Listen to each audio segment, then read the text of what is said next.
She was 6 years old, barefoot, and shivering beneath a broken bus stop bench. Everyone passed her by pretending not to see, pretending she wasn't real. But then, one man stopped, a quiet, powerful man, the kind who wasn't supposed to feel anything anymore. Why did he turn around? What did he see in her that no one else did? And when this little girl finally whispered, "Please don't leave me," why did his entire world fall apart? Who was this man, a millionaire CEO with everything, and why was he suddenly willing to give it all up? For a child he'd never met. This is not a story about money. It's a story about what we choose to save, when we finally realize we're the ones who need saving. But behind this miracle is a deeper question. What kind of world leaves children to freeze while the rich drive by in silence? Stay with us, because what happens next will change the way you see love, power, and the quiet courage of one little girl. If this story moves you, don't forget to like, share, and subscribe. Now, let's begin. The snow had fallen harder than expected that morning in North Crest.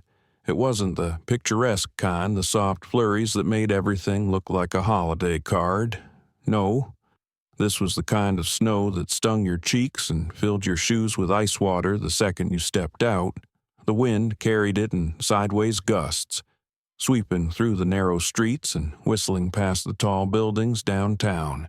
Most people in the city stayed indoors if they could. Others, like Ellis Hartman, had places to be. Ellis sat behind the wheel of his obsidian black SUV, gliding through the slush with silent efficiency. Heated leather seats cradled his spine. The interior smelled faintly of cedar and expensive coffee. On the dash, a blinking blue light reminded him of the video conference he had muted 10 minutes ago. His assistant had been talking something about revised loan agreements in the Southeast branch. He hadn't been listening. He wasn't sure why. He normally listened to everything. The roads were quieter than usual. A few pedestrians hunched beneath coats and scarves, darting between corners. The windshield wipers ticked like a metronome. Ellis took a sip of his bitter espresso and set it down with mechanical precision.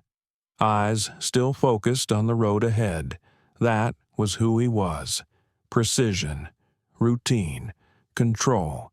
A man who believed in outcomes that could be forecasted and managed. But that morning, a strange unrest had crept into his bones. Maybe it was the anniversary.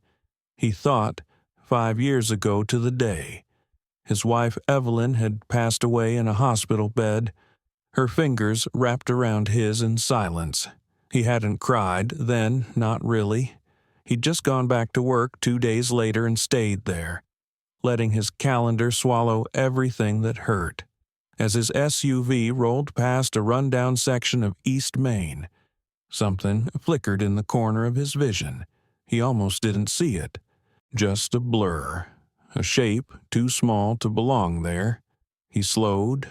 On the far edge of a nearly empty bus stop bench sat a child. She was curled up so tightly. She looked like a bundle of laundry someone had left behind. A pink sweater hung from her shoulders, thin, pilled, soaked with frost. Her knees were tucked to her chest. Bare feet planted directly on the icy concrete below. Ellis hit the brakes. The car slid slightly before settling. For a second, he didn't move. He stared straight ahead, waiting for some rational explanation to present itself. A parent must be nearby, a guardian. Someone had stepped into the coffee shop behind the bench. Right. He looked in every direction. No one. His breath caught in his throat. The wind picked up again, throwing snow sideways. She didn't flinch, didn't even shiver, just sat there, unmoving, before he even knew why he was doing it. Ellis put the car in park, opened the door, and stepped out. The cold slapped his face like an accusation. It was a biting, sharp, cold one that crept under clothes and straight into bones. His leather shoes crunched across the sidewalk. The wind pulled at his coat as he crossed the street. One eye on the little figure ahead, she looked even smaller up close. Her blonde hair was tangled and matted against her forehead, her arms wrapped around her legs, fingers bluish from exposure. Her head was tilted slightly, chin buried in her knees. "Hey," Ellis said, crouching slowly a few feet away. No response. He inched closer.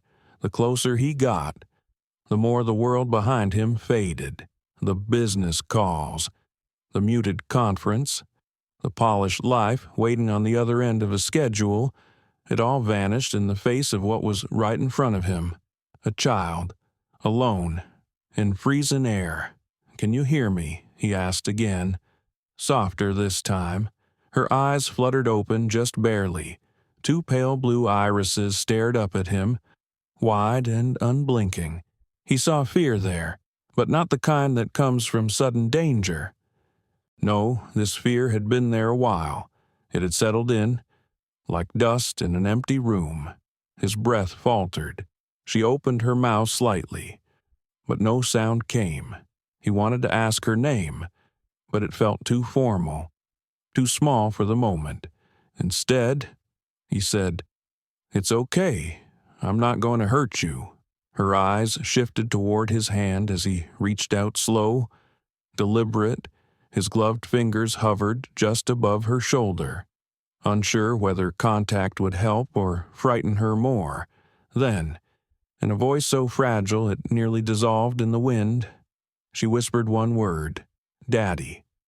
The syllables barely made it into the air, and yet they crashed into Ellis like a wave.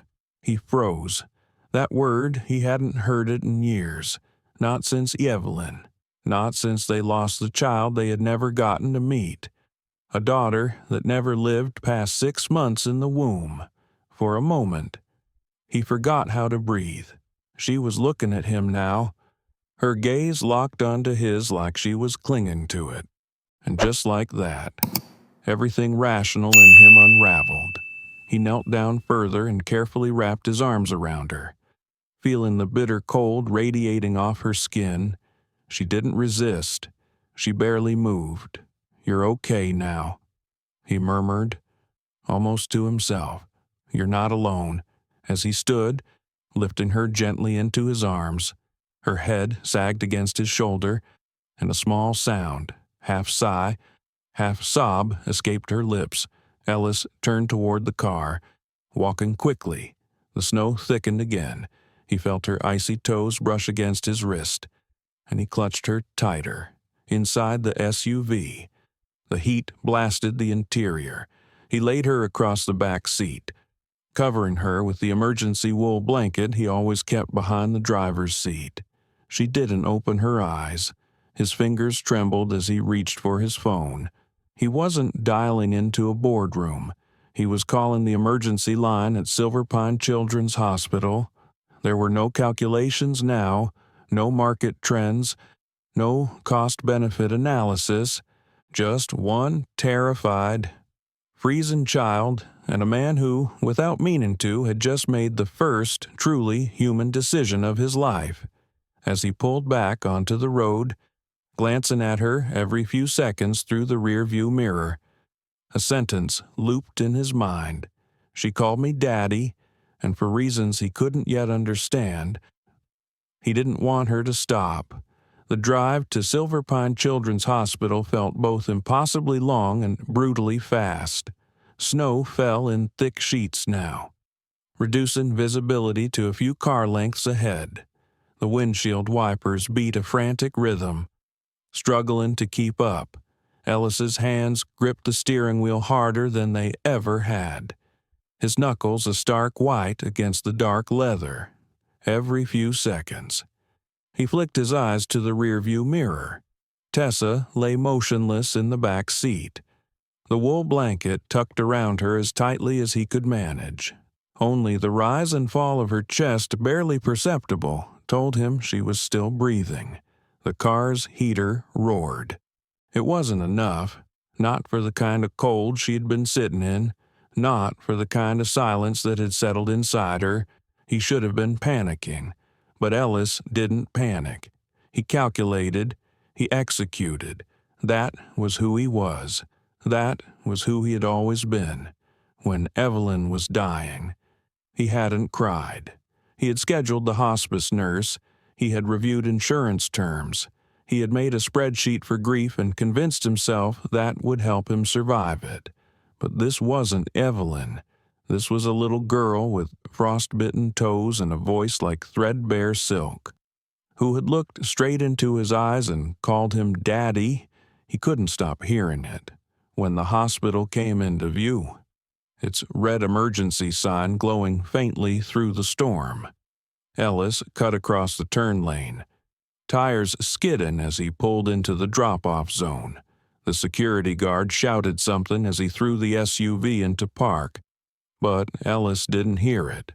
He was already at the rear door, already lifting her again, already clutching her fragile frame against his chest like she might disappear.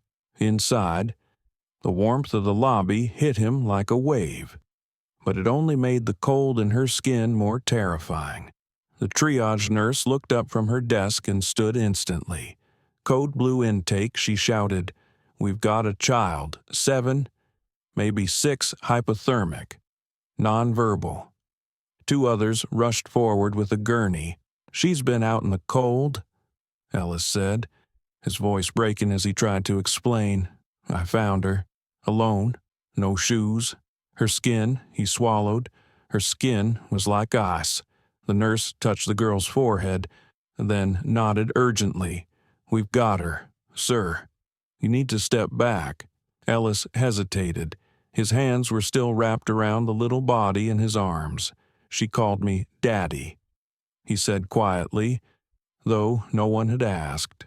The nurse's eyes softened. But she didn't pause. "You can follow. We'll need information."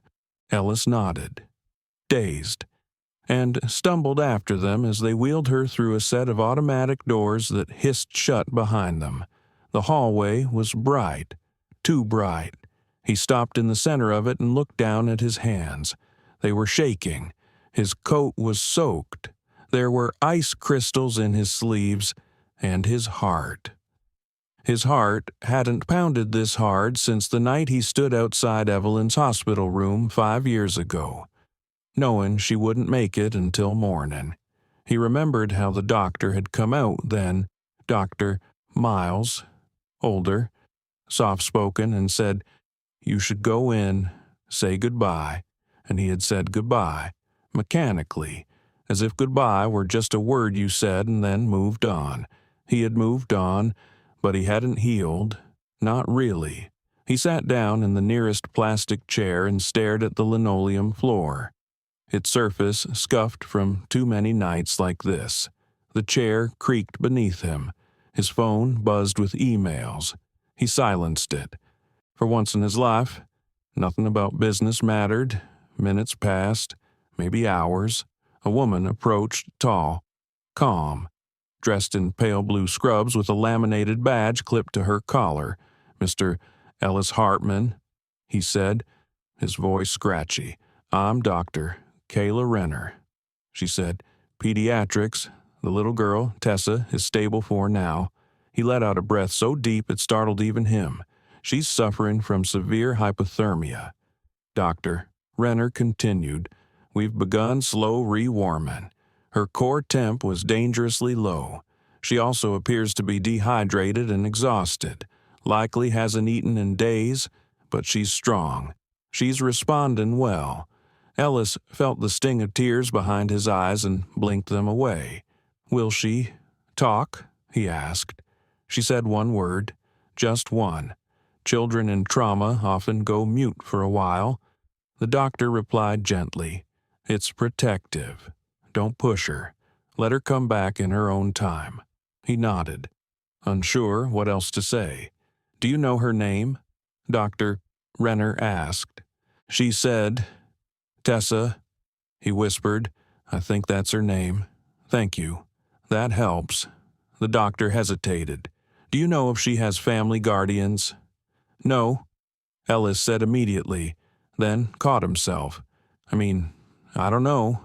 I found her on a bench, alone. I didn't see anyone nearby. I thought someone would be coming back for her. But no one ever did. Doctor Renner gave a sad, professional nod, the kind people give when they've seen this before. "I've alerted social services," she said. "Someone from Child Protective Services will arrive soon. Her vitals are stabilizing. She'll be kept for observation at least overnight." Ellis nodded again. "She's asking for you." The doctor added, softly, "She won't say anything else, but she keeps looking at the door." He felt something shift in his chest. A break. A thaw. "Can I see her?" he asked. Dr. Renner studied him for a long moment, then nodded. Just for a few minutes. The room was small and quiet. Tessa lay under warm blankets, her face still far too pale. Her feet were wrapped in gauze, and a monitor beeped steadily beside her bed. A nurse sat in the corner, charting notes, but looked up and offered Ellis a slight smile. He stepped closer, hesitant, unsure what to do. Tessa's eyes opened slowly. When she saw him, her expression didn't change much, but her fingers, small and tentative, reached slightly toward the edge of the blanket. He reached back. Gently, her hand brushed his. That tiny contact undid him. He lowered himself into the chair beside her bed and sat still, unsure whether to speak. A long silence stretched between them, but it didn't feel awkward. It felt necessary. Finally, her lips parted. "You came back," she whispered, voice like dried leaves. "I said I would." Ellis replied, "I won't leave you." Tessa blinked once. Her hand stayed in his. He didn't move for a long time, just watched her breathe, and for the first time in years, he breathed, too. Oh, the next morning, the sky over North Crest was a dull, bruised gray. The snow had stopped, but the city remained wrapped in a thick, frozen silence. Ellis sat in a plastic hospital chair, still wearing the same clothes as the night before. His coat was draped over the back of the chair, forgotten. His shoes were wet, and his phone had died hours ago, but none of that mattered. Tessa was still asleep, curled under a warm fleece blanket in the pediatric recovery room. Her cheeks had gained a little color. Her breathing had grown stronger. Her tiny hands, though still pale, no longer trembled under the blanket. A nurse came in every hour, checked her vitals, and left without saying much. No one had asked Ellis to leave. He hadn't left anyway. Dr. Renner had brought him a cup of hospital coffee around sunrise. It was awful, but he drank it because it gave his hands something to do. At 8:22 a.m., a woman from Child Protective Services arrived. She wore a navy parka and carried a leather folder stuffed with forms. Her badge read Leona Marsh, Family Welfare Case Agent. She was polite, even warm. But she had that practiced calm, the kind that says, "I've seen this before. I'm here for the protocol, not the pain.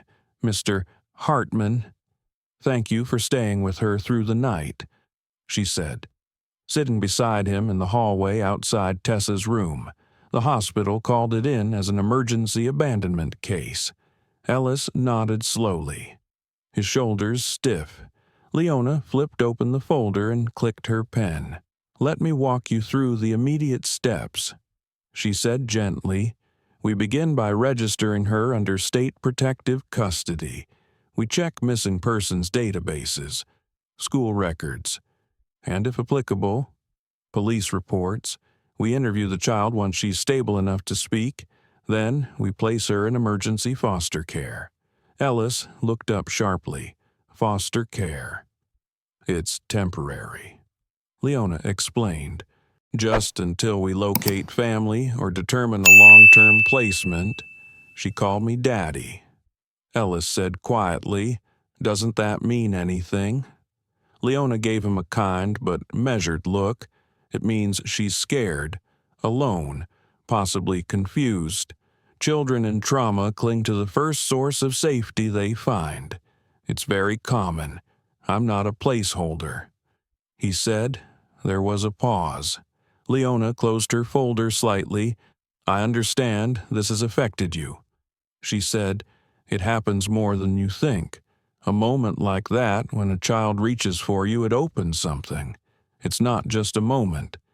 Ellis replied, it's her. There's something about her. It's like the world stopped and said, pay attention. Leona was quiet. Then she said, would you be willing to tell me about your own family? Your background. Ellis hesitated. He rarely talked about it. It wasn't shame, just habit. CEOs didn't lead with vulnerability. My wife passed away 5 years ago. He said, voice low, cancer. It was fast. We lost a child before that. Miscarriage. Never tried again after. Leona's eyes softened. She would have been around the same age? Ellis added, as Tessa. I'm sorry. He nodded. I don't know if I'm the answer for her. He said, but I know I can't walk away. Leona studied him. That matters more than you think. They sat in silence. A moment later, the nurse emerged from Tessa's room. She's awake, quiet, but alert. Ellis stood. Leona rose too. You can sit with her. Mr. Hartman, just remember she's still processing. Let her lead. Inside, the room was quiet. Tessa sat propped up slightly by 2 pillows. Her hair had been gently brushed out by one of the nurses, and someone had helped her change into clean pajamas with tiny stars on the sleeves. She looked at Ellis without fear this time.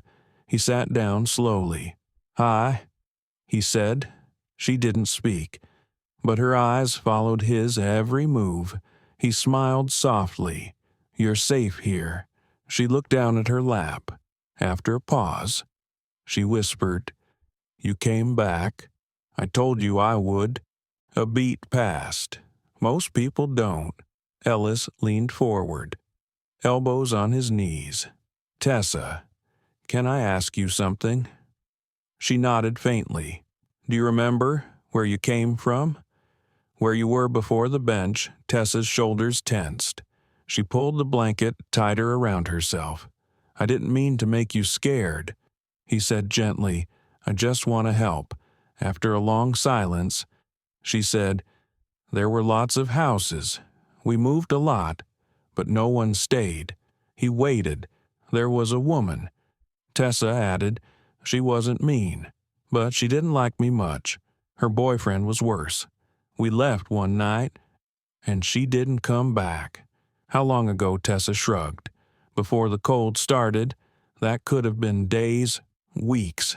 Did she hurt you? No, Tessa said quickly. Just forgot me. I think. Her words hit like a weight dropped in water, gentle. But with a depth you couldn't measure, no one was looking for me. She said, I was just gone. Ellis looked away. Jaw clenched. When he spoke again, his voice was hoarse. Well, I found you. Tessa's eyes flicked up, and I'm not leaving. She blinked once, then tucked her small hand over his. At that exact moment, a nurse quietly stepped in and handed Ellis a manila envelope. From admin, she said, it's about hospital billing and patient responsibility if you're still acting as emergency contact. Ellis stared at the envelope. Yeah, he said quietly. I am.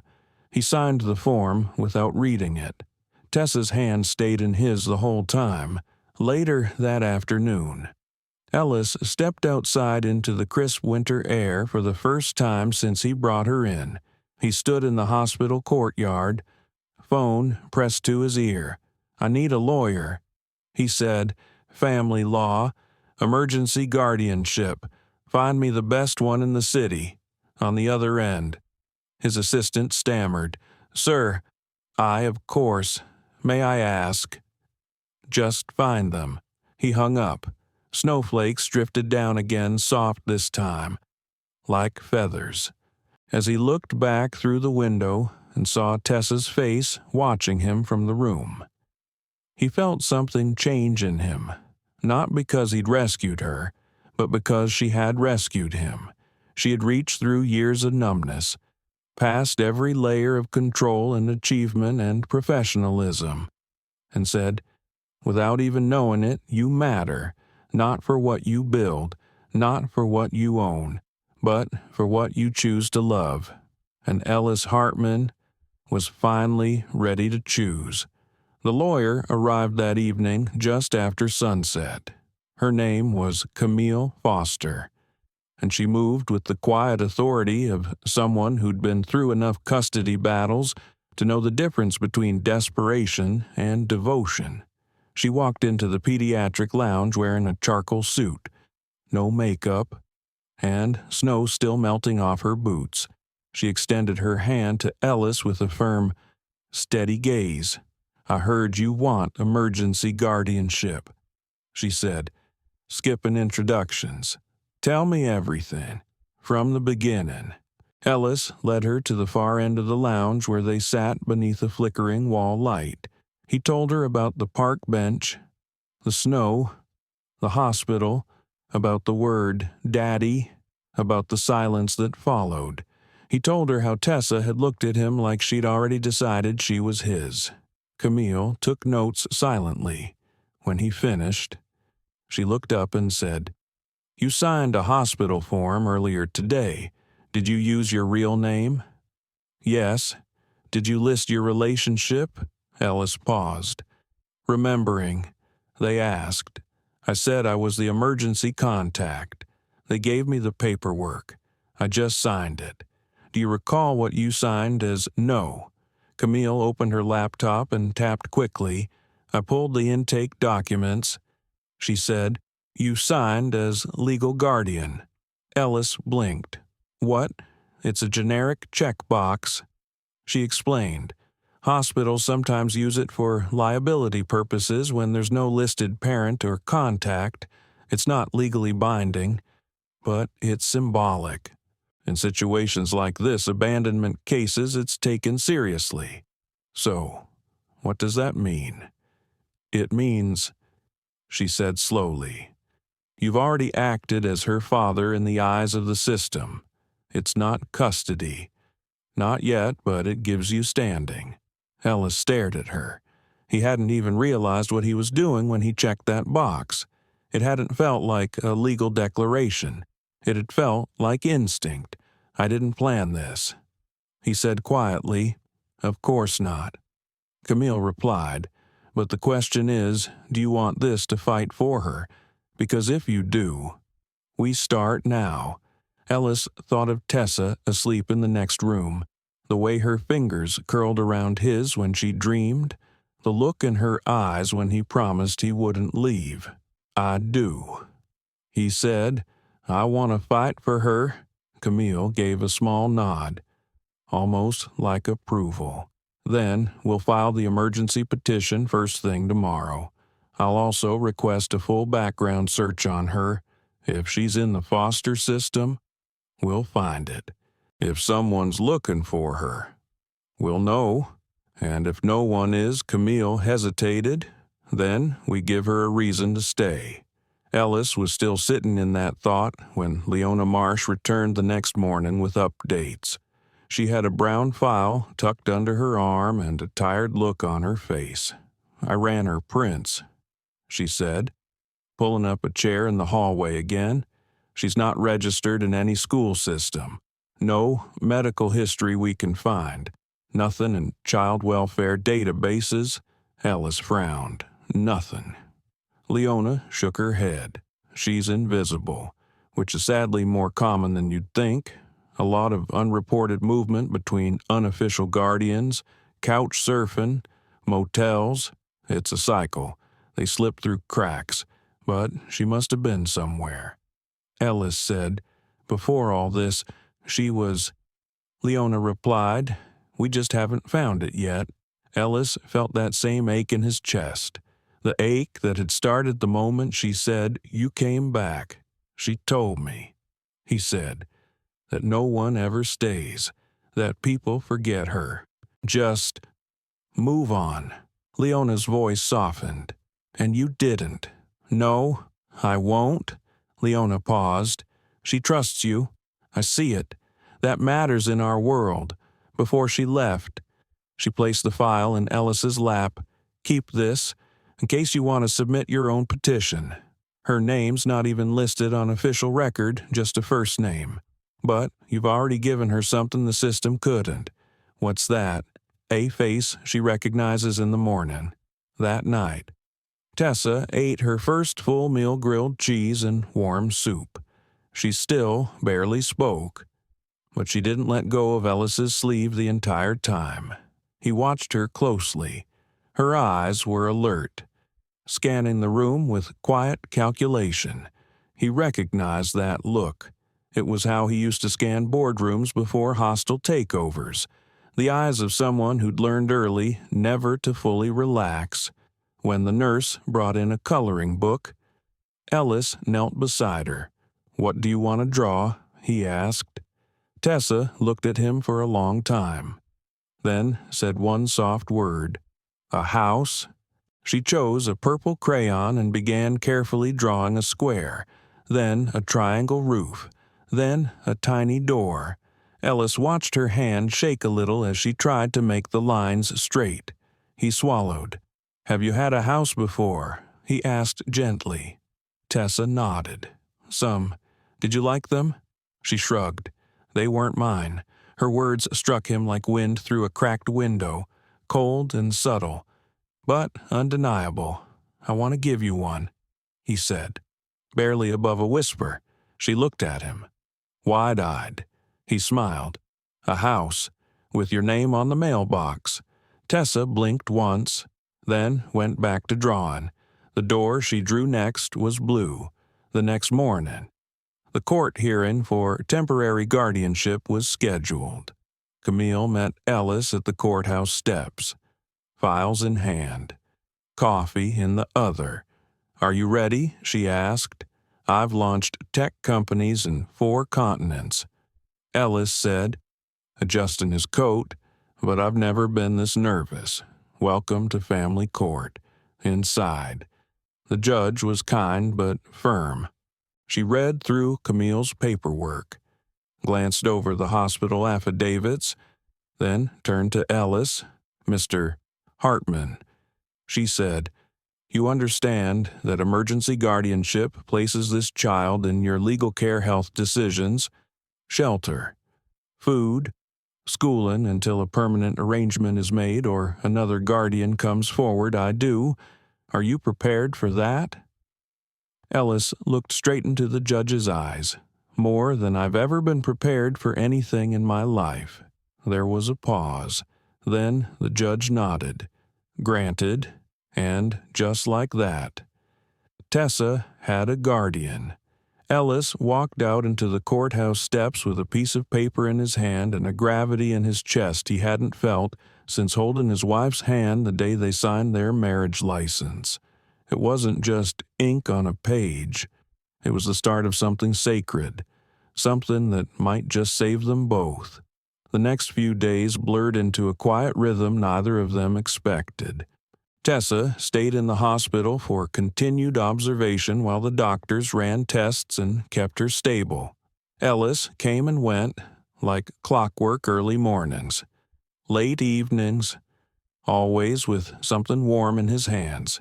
He brought her tiny blueberry muffins, crossword books with easy clues, and a soft purple scarf that reminded him of the one she had left behind on the bench. She still didn't talk much, but her silence had changed. It no longer sounded like fear. It sounded like watching, waiting, listening to see if his promises would still hold up in the daylight. Ellis didn't try to force it. He didn't press her with questions, or push her into conversation. He just stayed. One evening, as the snow began to fall again, he noticed her eyes following a nurse who was laughing in the hallway with another child's parent. Tessa turned away, pulling her blanket up to her chin. "Are you cold?" Ellis asked gently. She shook her head.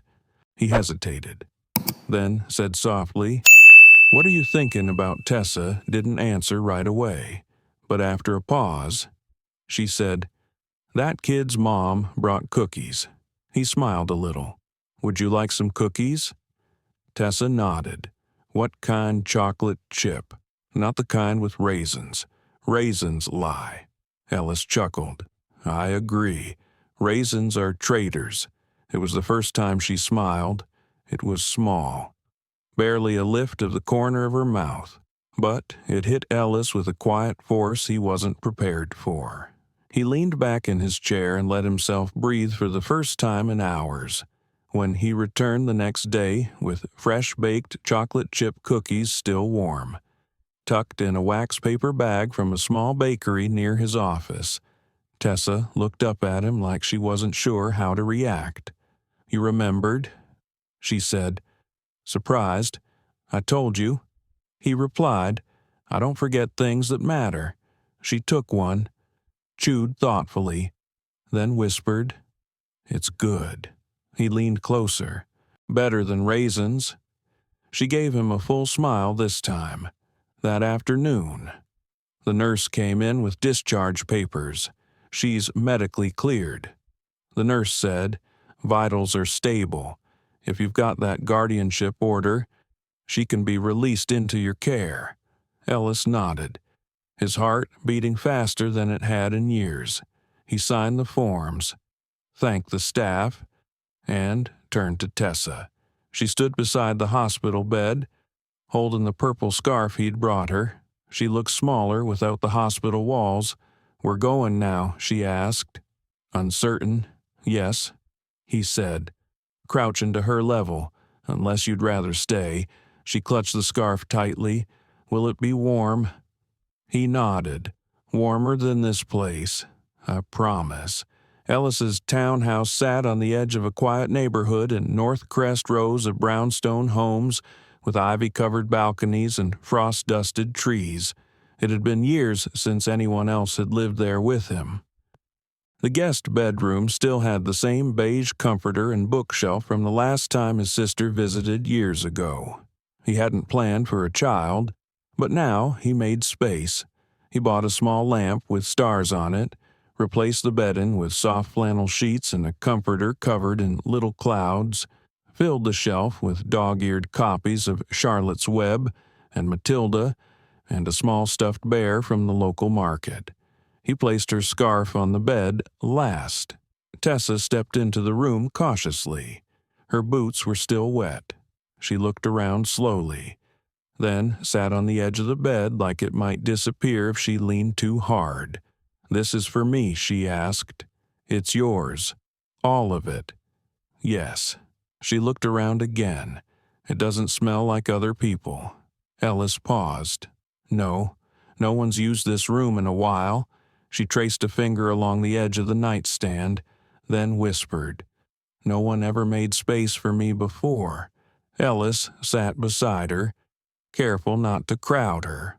"Well, now someone has—" Tessa blinked quickly, and then she did something that made Ellis go completely still. She leaned into him, not like a child demanding to be held, but like someone learning what it meant to rest in another person's presence. Her head barely reached his shoulder. Her fingers curled around the edge of his coat. He wrapped an arm around her, slow and gentle, and held her there. "I didn't think anyone would come," she said quietly. "I waited so long." Ellis's throat closed. "You shouldn't have had to wait at all," he said, barely audible. "I'm so sorry." They stayed like that for a long time. No questions, no plans, just the quiet gravity of two souls who had been wandering alone finally anchoring into something real. The next few days brought small routines. Tessa helped him pour coffee into his travel mug in the mornings.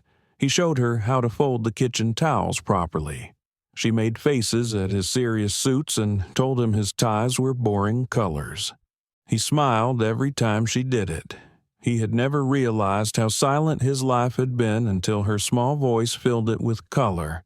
At night, he would find her sitting on the windowsill of her room, looking out at the street lights like she was memorizing the world in case it disappeared. "Do you think I'll get to stay?" she asked one night. Ellis turned to her, steady and calm. "I think, if I have anything to do with it, yes." She was quiet.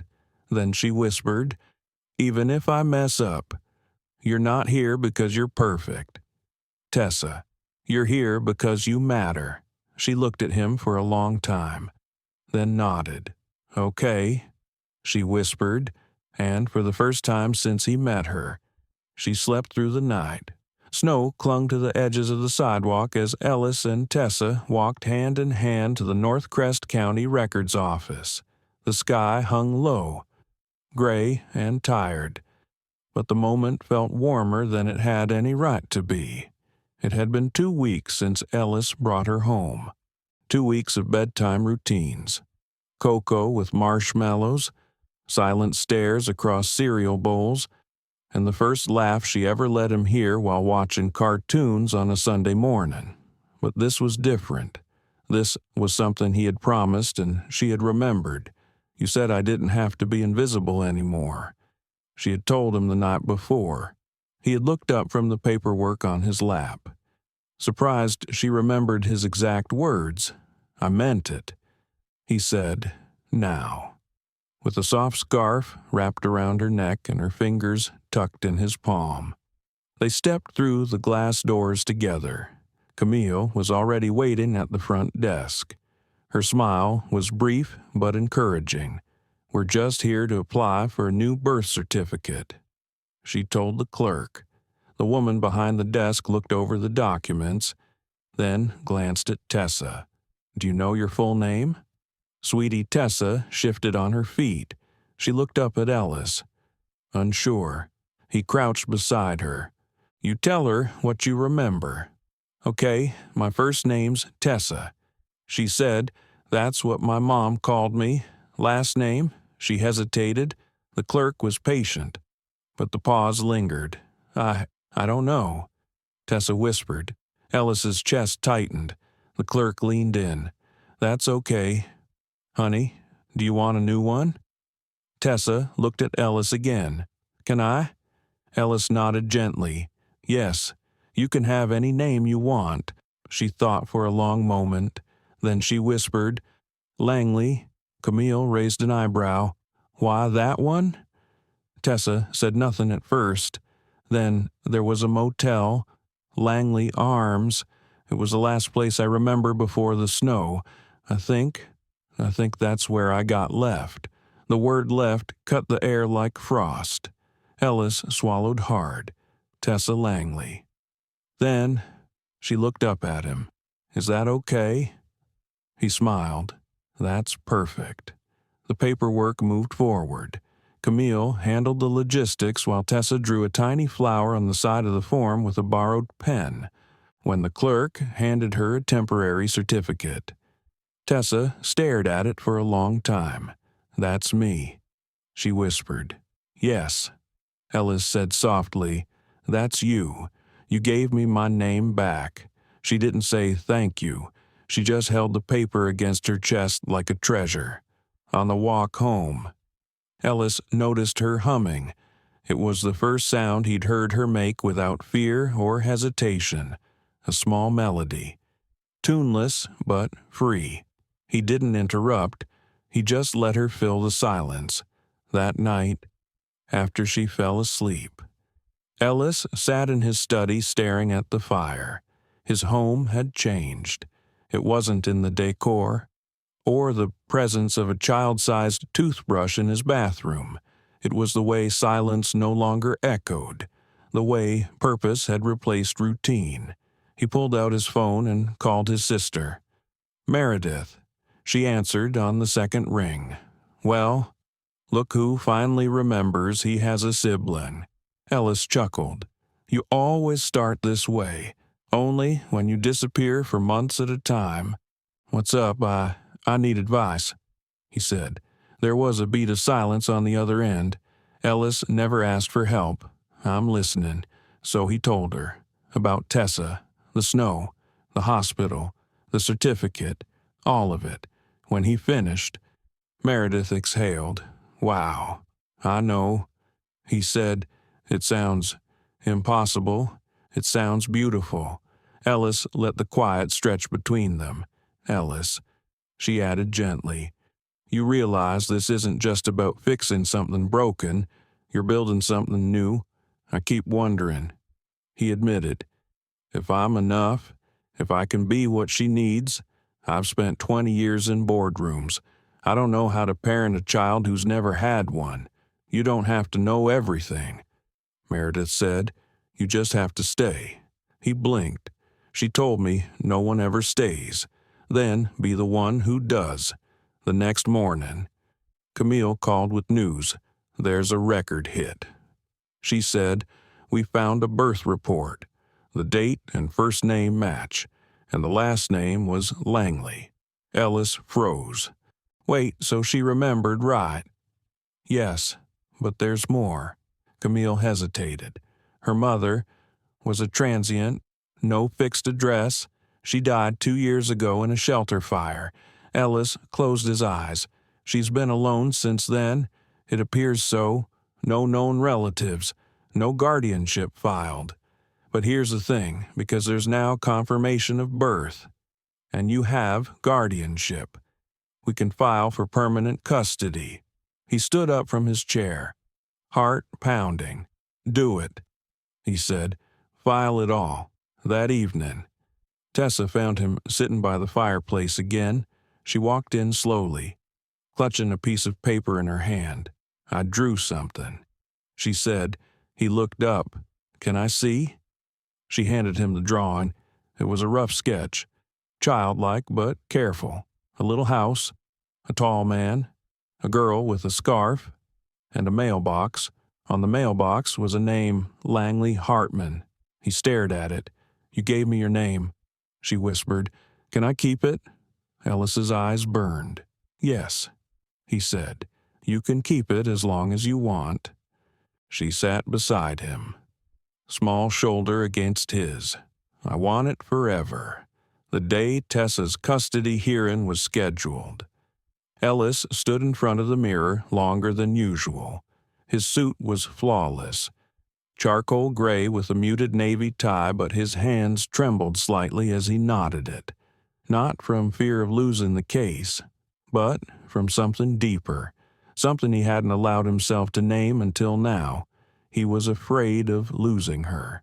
Tessa had curled up in the back seat on the drive to the courthouse, a small pink notebook in her lap. She was doodling something he couldn't quite see, her feet swinging softly in the air. You okay? He asked. She nodded without looking up. Do I have to talk only if you want to? What if they ask if I want to stay? Then you tell them the truth, Ellis said. Whatever it is. She finally looked at him, brow furrowed. I don't know what's true anymore. The words hit him like glass. He reached over and touched her hand gently. Then say this. He didn't leave me. He came back. That's enough. Camille met them at the courthouse steps. She looked sharp and ready, briefcase in hand, her voice calm. We're in good shape, she said. Judge Malden is fair. He'll listen. Just brace yourself for pushback. Ellis frowned. Pushback from who? But Camille didn't answer. Not right away.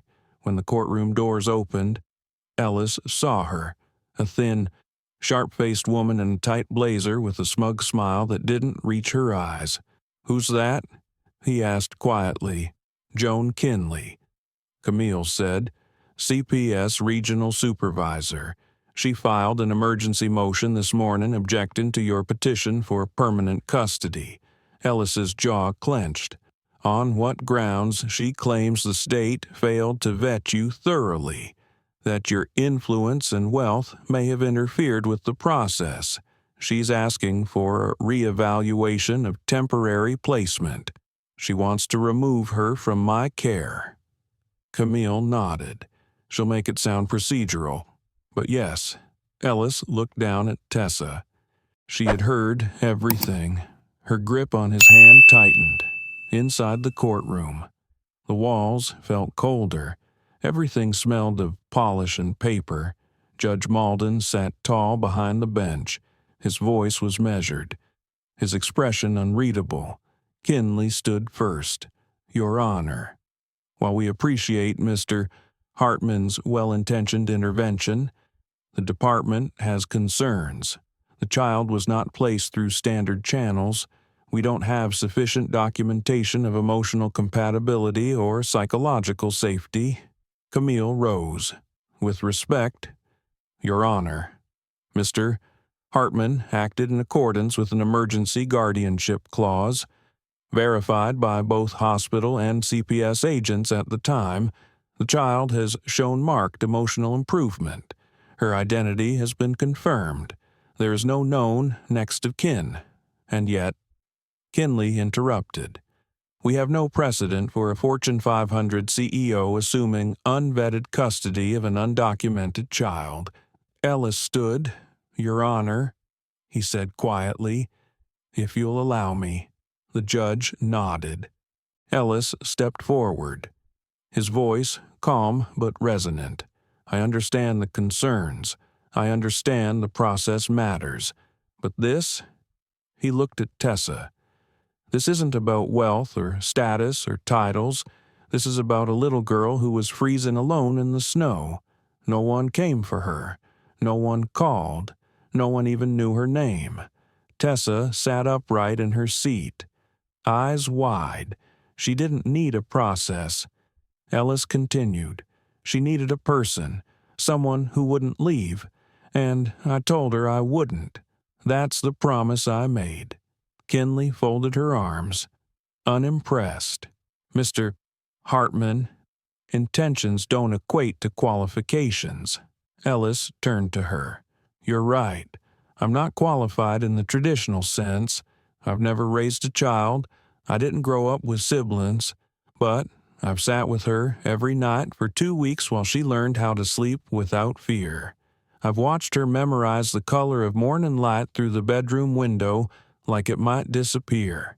I've heard her whisper things no child should have to carry alone. His voice softened. And when I asked her what she wanted most, she didn't say toys or gifts. She said, I just want someone to stay. That's it. A silence fell over the courtroom. Camille stood again.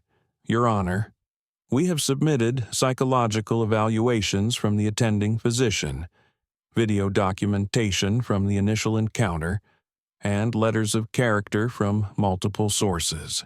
We believe that not only is this placement beneficial, it may be the only safe, stable one she has. Judge Malden looked down at Tessa. She met his eyes, nervous, but steady. Would you like to say anything? Sweetheart, he asked. Tessa stood up slowly. My name is Tessa Langley, she said, voice quiet but clear. And I want to stay with Mr. Hartman. Why? Because he didn't make me feel like I was nothing. She said, even when I didn't talk, even when I messed up, he stayed. She looked at Kinley, then back at the judge. He makes the cocoa right, not too sweet. He buys the cereal I like. He doesn't ask me to smile when I don't feel like it. He just waits. She looked over at Ellis and whispered, and he always comes back. Malden sat very still. Then he turned to Kinley. Unless the department has any evidence of harm, neglect, or danger, I see no cause to interrupt this placement. The petition for permanent guardianship is approved. Mr. Hartman, custody is granted. Congratulations. Ellis didn't breathe until the gavel fell. And then Tessa ran to him. No hesitation, no pause. She threw her arms around his waist and pressed her face into his chest. He held her tightly. Eyes closed. Heart wide open. Camille stepped beside him and smiled. "You didn't just win a case," she said softly. "You claimed your daughter." It started with a scream, not a loud one more, like a gasp knotted in fear, the kind that slides under the door in the middle of the night and curls around your heart. Ellis woke instantly. Tessa's door was ajar. The light from the hallway spilled across the hardwood as he rushed in. She was sitting upright in bed, knees pulled to her chest, her breath ragged and sharp. "Tessa," he said gently, kneeling beside her. "It's okay. You're safe." She didn't answer. Her eyes were wide, but unfocused, like she wasn't really there. He reached for her hand. "It's me. Ellis. You're home." It took a few seconds before she blinked and recognized him. Then she lunged forward, wrapping her arms around his neck, clinging to him with every ounce of strength her small frame could hold. "I thought it was happening again," she whispered. "The cold, the dark, the quiet. I couldn't move." He held her tighter. "You're not there anymore. You're here. But it doesn't go away," she said. "Even when I close my eyes." Ellis didn't say anything for a while. He just sat there with her. Her breath pressed against his neck. Her heart beat fast and fragile. Later, when she was calm enough, he asked if she wanted to sleep in his room. She nodded. He carried her there gently, tucking her into the side of the bed he never used. She fell asleep, clutching his hand. But Ellis couldn't. He lay awake, staring at the ceiling, haunted by something he couldn't fix, something no business deal or legal petition could erase memory. Tessa's memories weren't just painful, they were anchors, heavy, unseen. And he realized then that love wasn't just about warmth and safety. It was about being willing to stay even when the storm had passed but the damage remained. The next morning, Tessa said nothing about the nightmare. She ate her breakfast quietly, her eyes focused on the cereal box, and Ellis didn't push. But he made a decision. After she left for school with Camille, who had kindly offered to drop her off, Ellis drove to the only place that felt honest enough for what he needed, the cemetery. His mother had died 10 years ago. The cancer had taken her in pieces. Like a thief too patient to be seen, Ellis hadn't visited her grave in nearly 5 years. But now, standing in the cold wind, hands in his coat pockets, he spoke aloud. "I don't know what I'm doing." "Mom," the breeze answered with silence. "I thought I could protect her, just keep her safe and fed. And maybe that would be enough. But it's not. There's a whole world inside that little girl I can't reach." He exhaled. "You always knew how to reach people, even when they didn't want to be found. I don't have that gift. I have contracts and confidence and speeches, but not this. Not the soft stuff." He stared at the ground. "She needs someone who won't flinch at her broken pieces. Someone who will sit with her in the dark. Not just flip on the light." Ellis paused. "I want to be that person. I just don't know if I can." When he turned to leave, he found himself whispering one more thing. "Help me try." That evening, when Tessa came home, Ellis was waiting on the porch. "Want to take a walk?" he asked. She hesitated, then nodded. They walked in silence for a few blocks, just the sound of shoes on wet pavement, the occasional bark of a distant dog, and the rustle of leaves fighting to hold on. Then she asked it, "Did you ever lose someone?" Ellis looked down at her. "Yes, my mom. Were you little?" "No, I was grown, but I still felt small when it happened." She looked ahead. It's worse when you're little. He didn't argue. They sat on a park bench across from a row of dim streetlights. The air smelled like pine and the faint smoke of someone's distant fireplace. I used to cry for her every night, Tessa said, but nobody came, so I stopped crying. I thought if I didn't cry, it wouldn't hurt as much. She looked up at him, but it still hurt. Ellis's throat tightened. I believe you. She looked down again, voice even softer. Sometimes I thought maybe I wasn't worth coming back for. Maybe that's why no one came. He closed his eyes. Tessa, he said slowly, do you know why I didn't leave you on that sidewalk? She shook her head, because when you looked at me, I saw someone I couldn't forget. I saw someone brave, someone who survived something nobody should ever go through.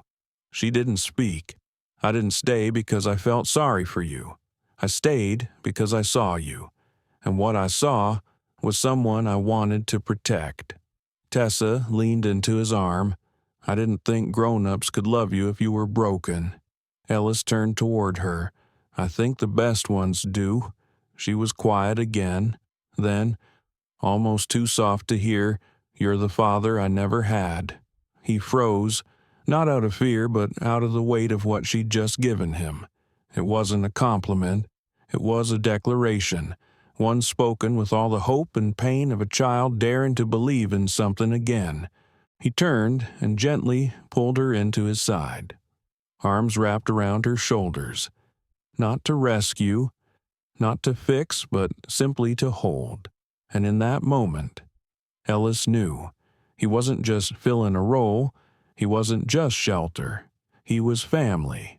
The weeks that followed were quiet, but not in the empty, frightening way they once were.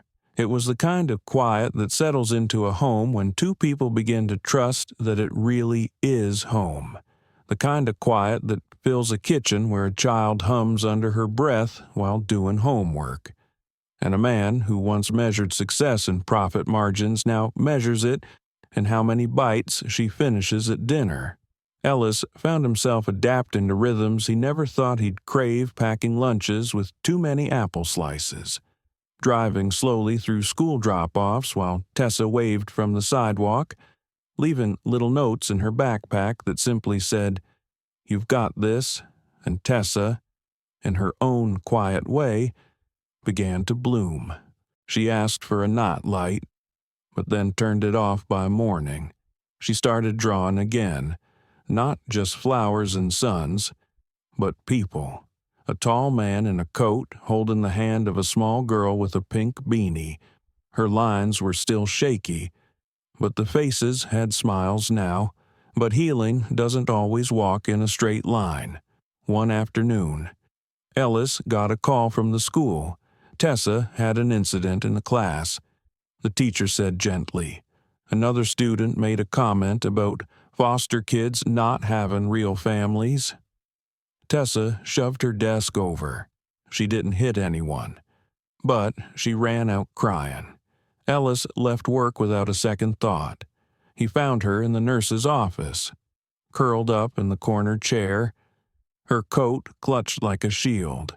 "I didn't hit anybody," she said before he could speak. "I know," he replied softly. "They said I wasn't really yours, that you're just temporary." Ellis knelt in front of her.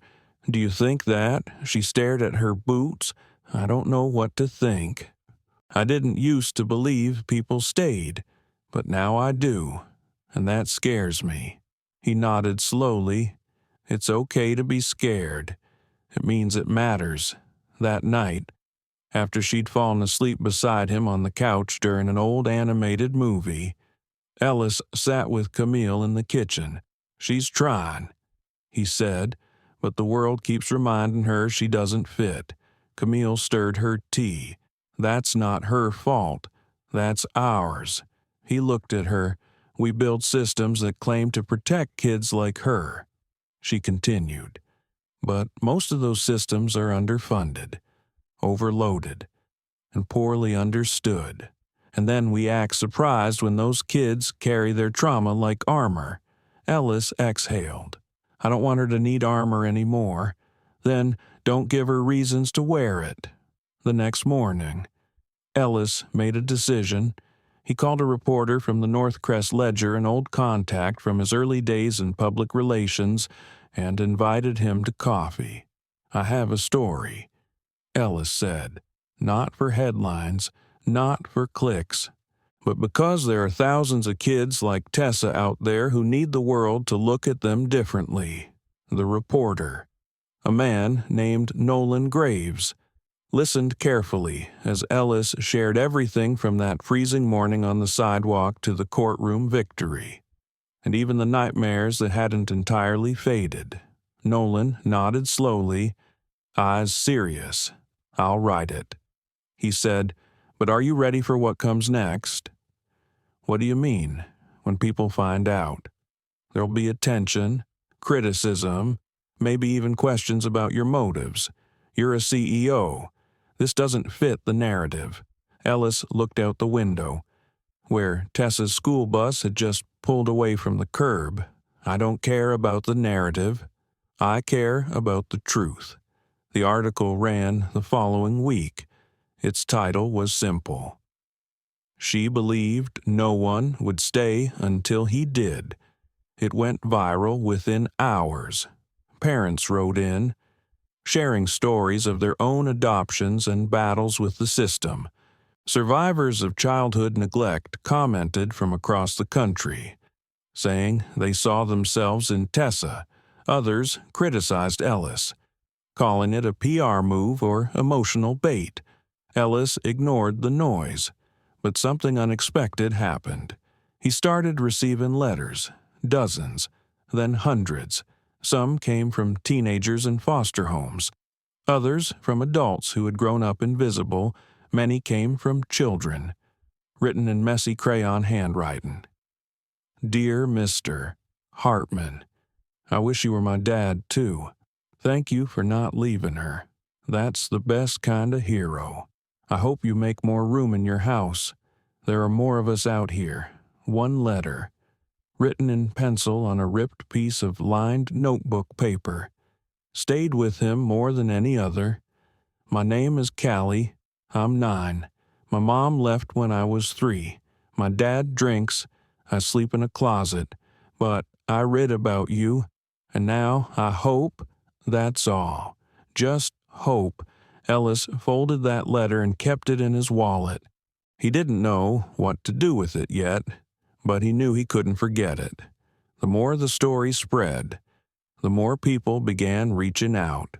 Schools, nonprofits, foundations asking if Ellis would speak, boards offering to partner with Hartwell & Co. on community initiatives.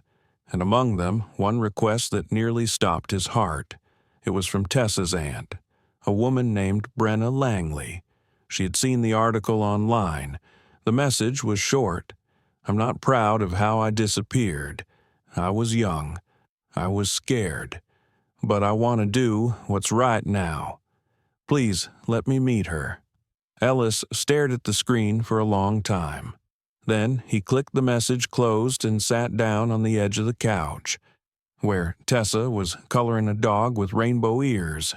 He watched her for a while, heart tight. Hey, he said softly, do you remember your mom ever mentioning a sister? She paused, crayon still in her hand. Maybe, a long time ago. She might want to see you. Tessa didn't respond right away. Then she asked the question he wasn't prepared for. Will I have to go live with her? Ellis looked at her, really looked at her, and in that moment, all his fears came back. All the progress they'd made felt suddenly fragile. Could it all be undone by a single visit? He wanted to say no.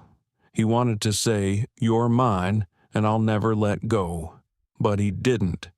Instead, he said the only thing that mattered, we'll decide together. It was a Tuesday when Brenna Langley arrived. Cold wind tugged at the bare branches outside as Ellis stood by the window, arms folded across his chest. watching the road in silence. Tessa sat on the stairs behind him, legs folded, her fingers wrapped tightly around the frayed edge of her sweater. She said noon. Ellis murmured without turning. I know. Tessa whispered. It's almost noon. They waited like that, saying nothing. The clock ticking louder than usual. Ellis glanced back at her, searching her face for any trace of regret, but her eyes were steady. Nervous, yes, but not afraid. A car pulled up, an old beige sedan, the kind that made you wonder how many miles it had left in it. A woman stepped out slowly, wearing a gray wool coat too big for her frame. Her face was pale, marked with time and hesitation. She looked down at the house, then up at the sky, as if asking permission from something above. Tessa didn't move. Do you want me to get the door? Ellis asked. She nodded once. When the door opened, the cold came in with her. Hi, Brenna said softly, eyes fallen on Tessa. The room was still. Tessa didn't speak. She didn't smile, but she didn't run either. Brenna took a few steps forward, stopping just inside the threshold. She didn't try to hug her. She just stood there, hands clasped. You probably don't remember me, she said, but I held you when you were a baby. You had this cry that could shake the walls, strong lungs. Even then, Tessa blinked. I remember your name, she said quietly. That seemed to knock the air out of Brenna. She placed a hand over her chest like she was steadying something inside. Thank you for letting me come, she said. Ellis motioned toward the living room. They all sat. Brenna perched uncomfortably on the edge of the couch cushion, like she was afraid to sink in too far and be mistaken for someone who belonged. I never knew what happened, she said eventually. Your mom and I, we weren't close near the end, after the accident. I just shut down. I didn't know how to help, and by the time I tried to find you, you were already in the system. I didn't have the means, and I didn't have the courage. Tessa's voice was steady. You didn't come for me? No, Brenna admitted.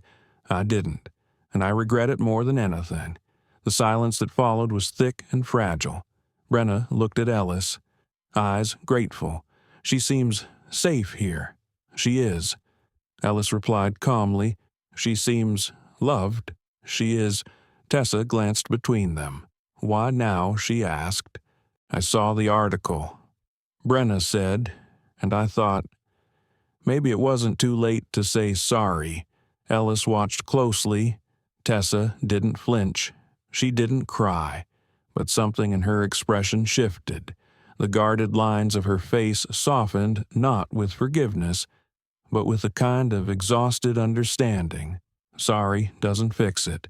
She said, I know, but it matters that you said it. Brenna smiled through the tears she was now failing to hide. They sat for another hour, talking in slow circles, stories of Tessa's mother, of childhood summers long before loss, of the last letter Brenna had written to her sister that was never answered. Tessa listened. Sometimes she asked a question. Sometimes she just nodded. Ellis stayed quiet for most of it, watching Tessa's posture, her eyes, the way she kept reaching for the fabric of her sweater when the stories got too heavy. When Brenna finally stood to leave, she hesitated at the doorway. I'm not asking for anything, she said. I don't want to confuse you or undo anything. I just want you to know I'm here now. If you ever need anything, a letter, a call, or nothing at all, that's okay too. Tessa looked up at her. I don't hate you. It was all she said, and it was enough to make Brenna turn away, hand over her mouth, rushing toward the car with something breaking in her step. After she left, Ellis sat on the stairs beside Tessa. You okay? She nodded. then shook her head, then nodded again. It's like a door I forgot was there got opened, she said, and I'm not sure what's behind it yet. That's okay. She was kind. Tessa added, but I still feel tired. Sometimes forgiveness doesn't feel like a warm hug. Sometimes it just feels like the weight moved from your chest to your shoulders. She leaned her head against his arm. Do you think she meant it? That she wants to be here. I think she wishes she had been. They sat there for a long while, and for the first time since that cold morning on the sidewalk, Ellis felt something new in Tessa's silence. It wasn't fear, it wasn't anger, it was space, the kind of space a heart makes when it's starting to heal. That night, as Ellis tucked her in, she looked up at him suddenly. You're still here. I am. And you're not leaving. No. She pulled the blanket up to her chin, eyes flickering in the soft glow of the nightlight. Good, she whispered, because I picked out your Christmas gift, and I'd hate for it to go to waste. Ellis smiled. I'll make sure I'm around to open it. She grinned, then rolled over and fell asleep within minutes. Downstairs, Ellis poured himself a cup of tea and stared at the fridge where Tessa's drawings were held by mismatched magnets. One caught his eye. It was new. A drawing of 3 people holding hands under a tree. One was clearly him. One was Tessa. The third had a gray coat. Ellis stared at it for a long time, letting the meaning sink in. Tessa wasn't erasing the past. She was making room for it. And maybe, just maybe, that was even more powerful than trying to forget. The first snow fell just 3 days before Christmas. North Crest blanketed itself in silence that morning, muffling even the noise of the early commuters and the garbage trucks down the block. Ellis stood by the kitchen window, watching fat white flakes drift past the glass, coffee in hand, wondering quietly how long it had been since he had noticed snow, not just seen it, but really noticed it. Upstairs, Tessa was humming, not the broken, distracted hum she used to do when she was nervous. This was fuller, steadier, a sound of someone enjoying the moment for what it was. It startled Ellis in a way he hadn't expected. She came down wearing a red flannel onesie that looked far too big for her, sleeves rolled up and pant legs tucked into fuzzy socks. Her hair, now long enough to braid, was tangled from sleep. You want cocoa? He asked. With the little marshmallows, of course. They sat together on the couch, wrapped in a blanket, watching an old claymation Christmas movie. Tessa laughed at the awkward stop-motion characters, and Ellis found himself laughing not at the screen, but at her laughter. Do you miss it? She asked suddenly. Miss what? Your old life. Before me. All the fancy work stuff. Dinners with people who wear suits every day. Ellis thought for a moment, then took a sip of his coffee. I miss parts of it, but not the part I thought I would. What part's that? The part where I felt important, but not useful. She furrowed her brow. What's the difference? Feeling important means people think you matter. Feeling useful means you actually do. She sat with that for a while, then nodded. Being useful sounds better. It is. Christmas morning came quietly, just the way they both liked it. No flashing lights, no loud music, just the fire flickering. Snow outside the windows, and a few carefully wrapped boxes under the tree. Tessa opened her gifts slowly, methodically, as if each one was a fragile secret. A set of watercolor paints, a warm green coat, new boots, a tiny silver bracelet engraved with the word enough. She stared at it for a long time before whispering, It's the first thing that ever told me I am. Ellis smiled. fighting back the lump in his throat. Then she handed him a small box, no bigger than a ring case. "I made it," she said shyly. So, it might be dumb. He opened it carefully. Inside was a keychain. Simple. A small piece of wood, carved by hand. The edges were rough, but the word on it was clear. "Stay." He stared at it. "It's not just for keys," she said quickly. "I mean, it is. But I meant it like a reminder. Like, if the world tries to pull you away or make you forget or make you feel like you don't have to anymore." Her voice got smaller. "Then you remember this." Ellis didn't say anything at first. He simply reached out and pulled her into his chest.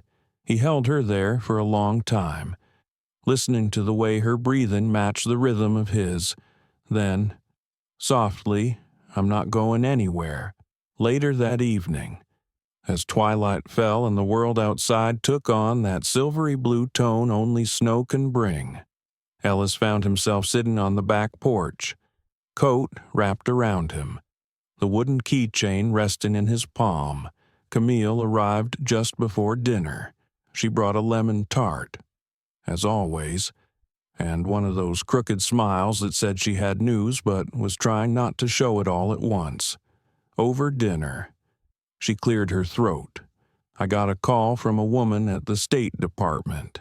Someone in child welfare reform read the article and wants you to speak at a conference in D.C. next month." Ellis raised an eyebrow. "About what? About staying?" Camille said simply, "About what it means to do more than rescue, to actually rebuild." He sat back in his chair, nodding slowly. Tessa looked between them. "Are you going to go?" "I don't know yet." She seemed to consider something, then said, "If you do, I want to come. I want to hear what you say about me." He laughed gently. "I'll have to be careful. Might cry in front of a room full of senators." She grinned. "You'd still be the coolest one there." That night, as they cleaned up, Camille stayed behind for a moment, leaning against the doorway as Ellis dried dishes. "She's different," she said. "I know. You are too." He nodded, looking out toward the living room where Tessa sat sketching by the fireplace. "Some days I wonder what would have happened if I hadn't turned around that night, if I'd just walked by, pretended she wasn't there." "You didn't," Camille said. "But what if I had? Then someone else would have had to become the man you are now, but they might not have. That's the thing about moments like that. They change us, or they don't. But either way, they don't wait." He was quiet. Camille stepped forward and rested a hand on his shoulder. "You turned around. That's the only part that matters." Ellis looked down at the little keychain still resting on the counter beside him. He picked it up, turned it over in his hand, and slipped it into his pocket. There was a hotel Ellis used to stay at whenever he traveled for work, a quiet place tucked into the edge of the Blue Ridge Mountains, where the lobby always smelled faintly of cedar and black coffee. The staff knew his name. His favorite room always faced the ridge. He hadn't been back in years, but one early spring weekend, just as the last of the snow melted into the ground, Ellis packed an overnight bag and looked at Tessa. "You up for a road trip?" he asked, lifting his brow. She squinted at him like he was joking. "You taking a break?" "Just a short one." "Do I get to pick the music?" You already know the answer. The drive took 3 hours, winding through sleepy towns and past bare trees that looked like they were just beginning to dream of blooming again. Tessa fell asleep halfway there, her cheek pressed against the window, arms wrapped around a small stuffed cat Camille had given her. When they arrived, the front desk clerk blinked twice when she saw Ellis, then smiled wide. "Mr. Hartman," she said. "It's been a while." He nodded. I booked the same room, if that's all right. She glanced down at the computer, then back at him. Room 204. Still yours? They took the elevator up in silence. Ellis with one bag slung over his shoulder. Tessa dragging hers with a squeaky wheel and a look of curiosity. The room smelled just as he remembered. Crisp sheets, pine-scented air, 2 queen beds with matching plaid comforters and a view that stretched all the way to the hazy horizon. Tessa walked in, turned in a slow circle, and said, "This feels like something." "Like what?" "Like the end of a book," she said. He smiled. "Maybe," he said, "or maybe the start of a new one." They spent the evening on the balcony, wrapped in hotel robes, sipping cocoa and talking about nothing in particular. Tessa asked questions about Ellis's childhood, about what made him want to be a businessman, why he wore so much gray, why he always paused before speaking. He told her more than he'd ever told anyone, about his father who barely spoke, about the long walks he used to take just to feel small under the sky, about how, for years, he thought being alone meant being safe. She looked at him with a kind of soft fierceness. "I'm glad you're not alone anymore." He swallowed hard and nodded. That night, long after she'd fallen asleep, Ellis sat in the chair by the window, staring out at the horizon. Something about the way the mountains folded into each other made him think of every moment he'd almost missed, every second he could have walked past her, every time he thought his life was complete before he understood what it meant to have a heart that chose to stay. He thought about how she'd changed him, not with loud declarations or chaos, but with silence, with little drawings on the fridge, with bedtime questions, with one word carved into wood, the next morning, as the sun painted the sky with soft orange and gold. Ellis made a quiet decision. They drove home with the windows cracked, letting in the cool air. Tessa leaned her head against the seat, her hand resting on his arm as he drove. At a red light, she looked over at him. "What are you thinking about?" He hesitated.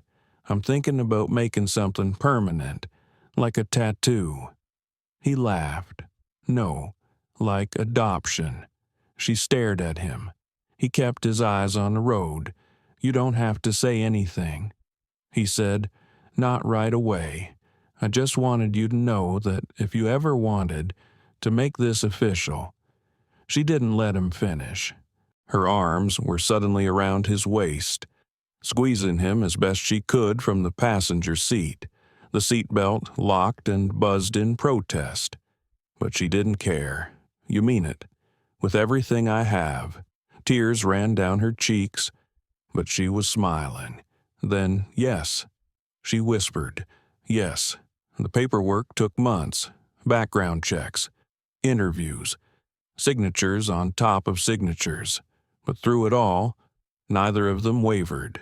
And on a warm June morning, in a small county courthouse, a judge in thick glasses looked down at them and smiled. "Ms. Langley," he said, "you are now, officially and forever, the daughter of Mr. Ellis Hartman. Is that all right with you?" Tessa beamed. It already was. She said, "That afternoon, they went for ice cream. They didn't tell anyone. No speeches, no social media post. Just 2 people who chose each other sitting on a park bench, dripping cones in hand, letting the summer sun hit their faces."